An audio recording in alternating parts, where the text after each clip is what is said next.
Iran আর ওমানের মাঝখানে যে হরমুজ, এর দুইজনের সীমানা মনে হয় 50-50, কিন্তু পুরা পানিতে 50-50 না। কারণ দেখা গেছে ইরানের মূল ভূখণ্ড থেকে সাগরের ভিতরে গিয়ে আরো ইরানের দ্বীপ আছে, ওই দ্বীপটা তো ইরানের, তো ওই দ্বীপ থেকে যে ওমানের ভূখণ্ড ওই জায়গাটায় 50-50। তো চুক্তিতে যেটা ছিল মার্কিনীদের সাথে সমঝোতায় যে হরমুজ দিয়ে জাহাজ চলাচল উন্মুক্ত করে দিবে, তো ইরান উন্মুক্ত করে দিয়েছে। হরমুজ যে একটা যুদ্ধের অস্ত্র হিসেবে ব্যবহৃত হতে পারে এটা মার্কিনীরা মাথায় নেয়নি। মূল আলোচনাই এখন হরমুজ দিয়ে কিভাবে জাহাজ চলবে আর ইরান কিভাবে এটা ব্যবহার করবে বা বেনিফিটেড হবে।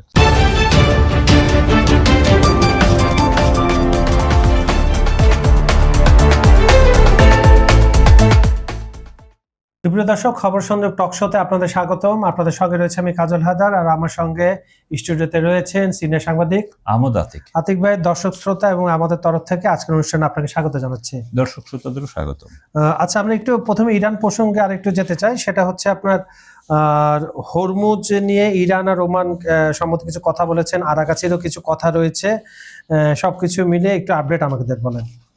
আসলে এই মুহূর্তে মার্কিনীরা এবং ইসরায়েলিরা ইরানের উপর যে হামলা চালিয়েছিল, ইরানিরা টেকনিক্যালি সেই হামলাটাকে ভূখণ্ড থেকে সরিয়ে সাগরে নিয়ে এসেছে, এবং হরমুজ যে একটা যুদ্ধের অস্ত্র হিসেবে ব্যবহৃত হতে পারে এটা মার্কিনীরা মাথায় নেয়নি, এবং ইরানিরা সেই জায়গাটাই কাজ করছে, এবং বিশ্ব অর্থনীতি এখন হরমুজের উপর অনেকটা নির্ভরশীল। তো এই অবস্থায় মার্কিনীরা আপনার হরমুজ নিয়ে নানান ধরনের আলোচনা সমালোচনা এগুলো চলছে, এবং মূল আলোচনাই এখন হরমুজ দিয়ে কিভাবে জাহাজ চলবে আর ইরান কিভাবে এটা ব্যবহার করবে বা বেনিফিটেড হবে। তো চুক্তিতে যেটা ছিল মার্কিনীদের সাথে সমঝোতায় যে হরমুজ দিয়ে জাহাজ চলাচল উন্মুক্ত করে দিবে, তো ইরান উন্মুক্ত করে দিয়েছে, কিন্তু ইরানের চুক্তিতেই এটা আছে সমঝোতার মধ্যে, যে ইরান বলেছে যে এটা তো আমার ভূখণ্ড, আমার এরিয়া, তো আমার এরিয়া দিয়ে আন্তর্জাতিক জাহাজ যাবে, টোল না হয় নিলাম না, কিন্তু পরিবেশের যে ক্ষতি হচ্ছে, মেইনটেন্স আছে বিভিন্ন ঘাটে, তো এই সাগরে যে দূষিত তেল বর্জ্য টর্জ্য পড়ছে এটি কিন্তু সব ইরান সীমান্তের দিকে যাচ্ছে এবং পরিবেশের ক্ষতি হচ্ছে, তো এই পরিবেশ ফি তো দিতে হবে। তো এতে আমেরিকা কোনো দ্বিমত করেনি। তো এখন এই পরিবেশ ফি নিয়ে কি হবে না হবে এগুলো নিয়েই এখন আরো নতুন জটিলতা তৈরি হচ্ছে, এবং ইরানের নির্দেশ মেনে ইরান একটা ওয়েবসাইট এবং ইমেল নাম্বার দিয়েছে যে চলাচলের একদিন আগে এইখানে জানাতে হবে, ইনফরমেশন দিতে হবে এবং টাইম দিতে হবে, সেই অনুযায়ী আমরা তোমাদেরকে তদারকি করব। তো গত সপ্তাহে আমরা দেখেছি যে দুইটি দেশের জাহাজ, সিঙ্গাপুরের একটি আর একটি পানামার, তারা এই নিয়ম মানতে চায়নি, তখন ইরানিরা স্বাভাবিকভাবে তাদের ঠেকিয়েছে, এবং এর প্রতিক্রিয়ায় মার্কিনীরা ইরানে আক্রমণ করেছে, ইরানও মার্কিনীদের ইয়েগুলো আক্রমণ করেছে। তো এখন যেটা আমরা মাঝখানে একদিন দেখেছি যে ওমানের পাশাপাশি এলাকা দিয়ে অনেক জাহাজ তেল নিয়ে, কিন্তু সেগুলো ওমানের জায়গাটা ডিপনেস কম, যার ফলে ওইখানে কোনো বড় ভেসেল যেতে পারে না, ছোটখাটো জিনিস তাও অনেক ধীরে যায়। আরেকটা জিনিস আছে যে অনেকে ভাবতেছে যে ইরান আর ওমানের মাঝখানে যে হরমুজ, এর দুইজনের সীমানা মনে হয় 50-50, কিন্তু পুরা পানিতে 50-50 না। কারণ দেখা গেছে ইরানের মূল ভূখণ্ড থেকে সাগরের ভিতরে গিয়ে আরো ইরানের দ্বীপ আছে, ওই দ্বীপটা তো ইরানের, তো ওই দ্বীপ থেকে যে ওমানের ভূখণ্ড ওই জায়গাটায় 50-50। তো ওই জায়গায় যদি 50-50 হয় তাহলে মূলত এখানে কোনো জাহাজই চলাচল করতে পারবে না ইরানের অনুমোদন ছাড়া, কারণ একদম ওমান সীমান্ত দিয়ে 50-50 হওয়ার ফলে দেখা গেছে যে ওইটা 22 থেকে 25 নটিক্যাল মাইল এরকম মনে হয়। তো এর মধ্যে দেখা গেছে আবার ইরানের দিকেরটা ডিপনেস বেশি, এর মধ্যে 8 নটিক্যাল মাইলে আবার ইরানের ওই যে দ্বীপ আছে দ্বীপের ভিতরে, তো ওই দ্বীপ থেকে গেলে তখন আপনার 22 থেকে যদি আপনার 8 বাদ দেন আর থাকে কত 14 অর্ধেক 7 ইরানের, আর বাকি 7 হইলো ওমানের। তো একদম ওমানের সীমান্ত ঘেঁষে ওইদিকে জাহাজ চলাচলের আসলে খুব বেশি উপযুক্ততা তাই। তো এই একটা, তো এর মধ্যে দিয়ে ওখান দিয়ে চেষ্টা করছে আমেরিকা, ওমানে পরে সেটা ব্যর্থ হয়েছে, এবং ওমানের সাথে ইরানের এই যে বিশেষ কমিটি, এটার গত পরশুদিন একটা বৈঠক হয়েছে। তো এখন মার্কিনীরা বলতেছে যে দরকার হলে আমরা ওমানকে দিয়ে, তো ইরান বলছে ঠিক আছে ওমানকে দিয়েই তোমরা করো, আমরা আমাদের অংশ সেটেল করবো, যার ফলে তেলের বাজারে কিন্তু আবার অস্থিরতা দেখা দিয়েছে। এবং যদিও ইরান ওমান কমিটি ঠিক আছে, এখনো ওমান কোনো অফিসিয়ালি ঘোষণা দেয় নাই, হ্যাঁ, আর এমনিতেই আপনি জানেন যে আরব ডিপ্লোমেসির একটা বিশেষ বৈশিষ্ট্য হলো ওরা কথা কম বলে। ইউরোপিয়ান আমেরিকান বা অন্য দেশরা যেমন বিভিন্ন বিষয়ে ব্যাখ্যা দেয়, এদেরকে আপনি টাইনাও কোনো ব্যাখ্যাও দেওয়া হতে পারবে, তারা একদম চুপে চাপে থাকে, কি হয় ভিতরে ভিতরে আমরা আলোচনা করে ঠিক করব।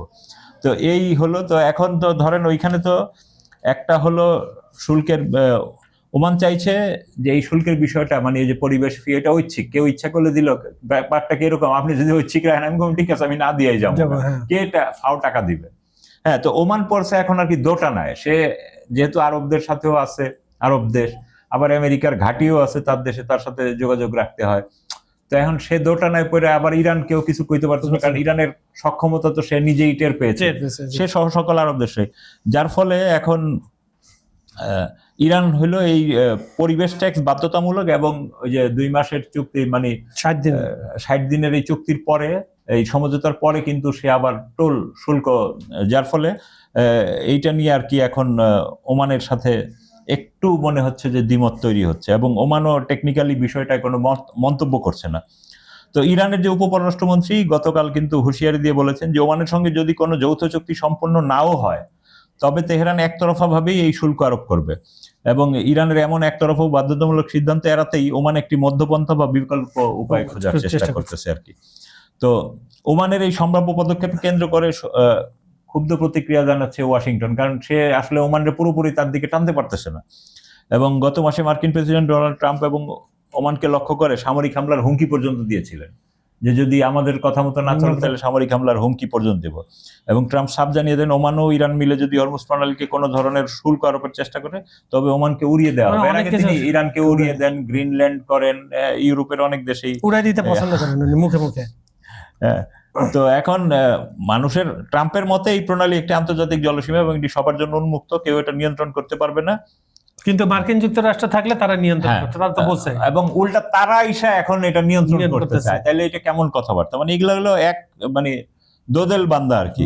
হ্যাঁ, তো এর আগে ওই যে মার্কিন ট্রেজারি সেক্রেটারি স্কট বেসেন্টের সাথে গোপন বৈঠকে ওমানি কূটনীতিকরা আশ্বস্ত করেছিলেন যে হরমুজ প্রণালীতে শুল্ক আরোপের কোনো পরিকল্পনা তাদের নেই, কিন্তু পরিবেশ শুল্কের ব্যাপারে তাদের কোনো বক্তব্য এখনো পাওয়া যায়। আচ্ছা, একটু আমরা একটু অতীতে ফিরে যেতে চাই। আপনার আর কাছে একটা বক্তব্য রাখছে, কি বক্তব্য রাখছেন একটু বলেন তো? যে যুদ্ধ জাহাজে মার্কিনীদের সাবমেরিন হামলাকে, এটা হলো আপনার ওই যে ভারতে যে প্রশিক্ষণে আসছিল যে আপনার 87 যুদ্ধ জাহাজ IRIS ডেনার, ওইটা যে ধ্বংস হয়েছে ভারতীয় ভূখণ্ডের, ভারতীয় জলসীমার ঠিক পাশে, ট্রেনিং শেষে ফেরত আসছিল। ট্রেনিং শেষে ফেরত আসছিল, সেখানে কোনো অস্ত্র ছিল না, লোড করা ছিল না, সবাই ক্যাডেট আর কি, ইরানি ক্যাডেট, 87 জন ইরানি নাবিক, এবং এইটাকে কাপুরুষিত হিসাবেই অভিহিত করেছেন।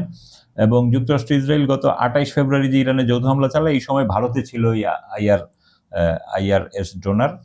তো এটি ভারতে একটি মহড়ায় অংশ নিয়েছিল, এবং মহড়া শেষে শ্রীলঙ্কার উপকূলে অবস্থানকালে মার্কিন সাবমেরিন থেকে আর কি এটাতে টর্পেডো ছুড়ে দেয় মার্কিন সেনারা, এতে জাহাজটি ডুবে যায়। এবং ওই হামলা বিষয়েই গতকাল আব্বাস আরাকচি বলেছেন যে যা হয়েছে তা সন্দেহাতীত যুদ্ধাপরাধ, এবং ইতিহাসে এটি লেখা থাকবে যুদ্ধ জাহাজটি কোনো সামরিক কারণ ছাড়াই হামলা, কারণ সে যুদ্ধ অংশ নিচ্ছিল না, কিছুই না, সে প্রশিক্ষণ শেষে ফিরতেছিল তার, এবং নিরস্ত্র ছিল, এবং হামলার আগে কোনো ধরনের সতর্কতা, সাধারণত সাগরে যখন এক জাহাজ আরেক জাহাজে হামলা করে তখন কিন্তু সতর্ক হয়, আমরা কিন্তু মারতেছি, তোমরা এখানে সরে যাও। তো এই হামলা কোনোভাবেই নৌ বিজয় হিসাবে বিবেচনা করা যায় না, এটি শত্রুদের দুর্বলতা প্রকাশ করেছে। এবং ইরানি মন্ত্রী আরো বলেছেন একটি নিরস্ত্র টার্গেটকে যুদ্ধক্ষেত্রের বাইরে হামলা করা অহংকারের কিছু না, এটা কাপুরুষোচিতার লক্ষণ। এর আগেও আপনারা দেখছেন ইরান কিন্তু ওই যে পারস্য উপসাগরে ইরানি মার্কিনীরা যুদ্ধজাহাজ থেকে ইরানি একটা যাত্রীবাহী বিমান ফেলে দিয়েছিল, সেটাও কিন্তু তখন বলছিল যে ভুল করে, কিন্তু তো ভুল করেন যারা ভুল করছে তাদের শাস্তি দেন, সেই বিচারও হয়নি, ক্ষতিপূরণও দেয়নি। তো এই আর কি। তো পররাষ্ট্র মন্ত্রণালয় নৌবাহিনীর সঙ্গে সমন্বয় করে মার্কিন ইরানিরা আর কি এই অপরাধের চিহ্ন সংরক্ষণ করে প্রয়োজনীয় আইনি পদক্ষেপ গ্রহণ করবে বলে জানাচ্ছে।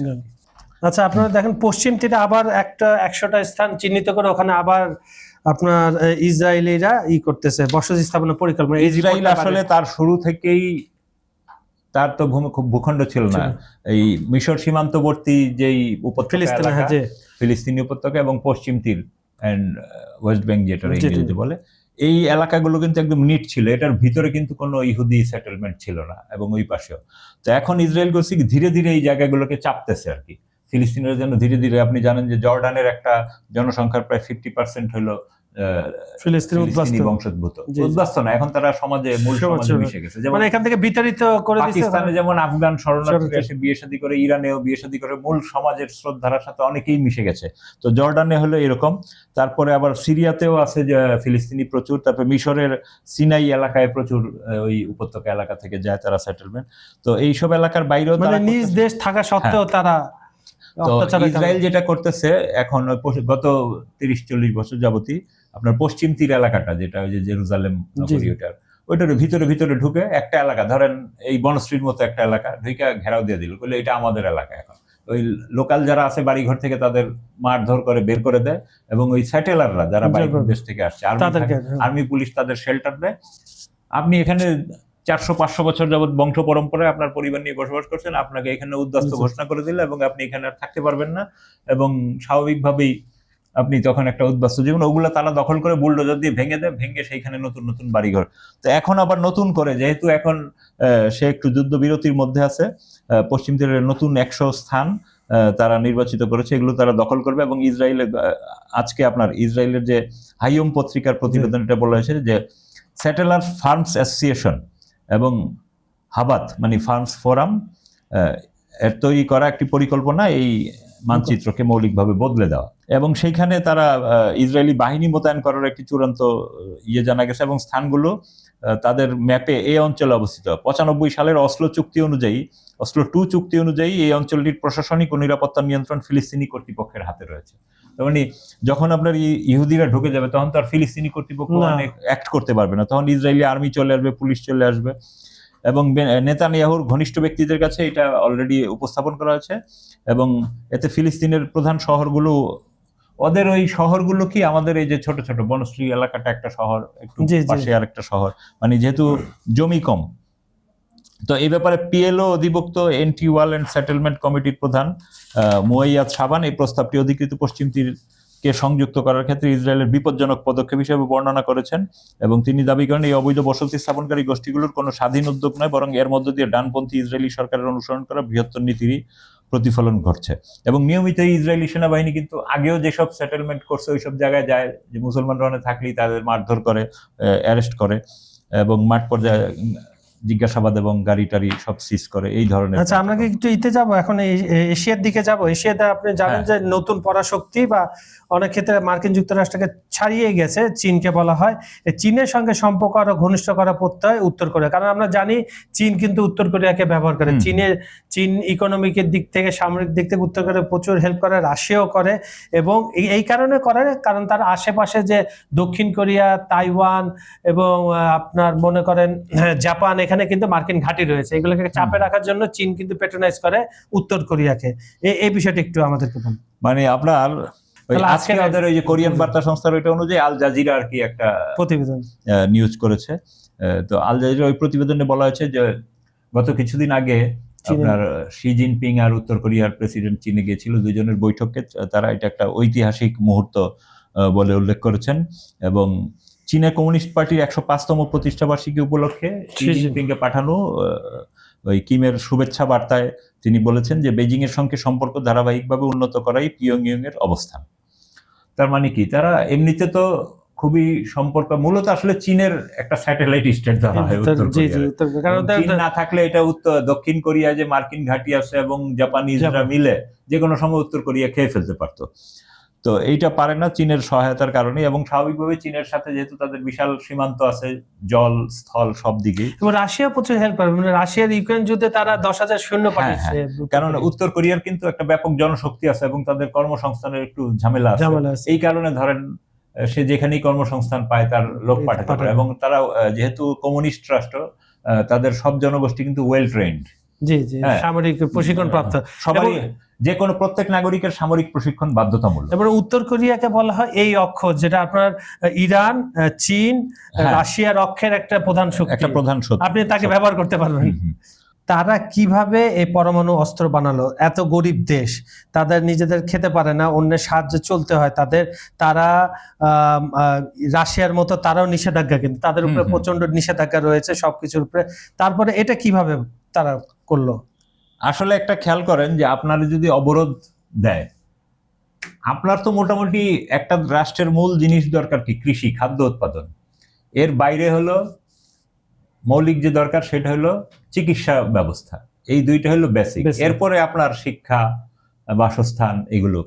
তো আপনার সম্পদ যতই কম হোক, আপনি যদি এটারে ওয়েল প্ল্যান করে পুরোটা ব্যবহার করতে পারেন এবং দুর্নীতিটা রোধ করতে পারেন, তাহলে কিন্তু আপনি অনেক এগিয়ে যাবেন, যার প্রমাণ হলো আপনারা ইরানকে দেখতে পাচ্ছেন। 40 বছর ধরে হ্যাঁ, নিষেধাজ্ঞার যদি পরে। জনগণের একটা ঐক্যবদ্ধতা থাকে এবং তাদের লক্ষ্য থাকে যে আমরা ডেভেলপ, তো উত্তর কোরিয়ায় সেরকম এটা আছে।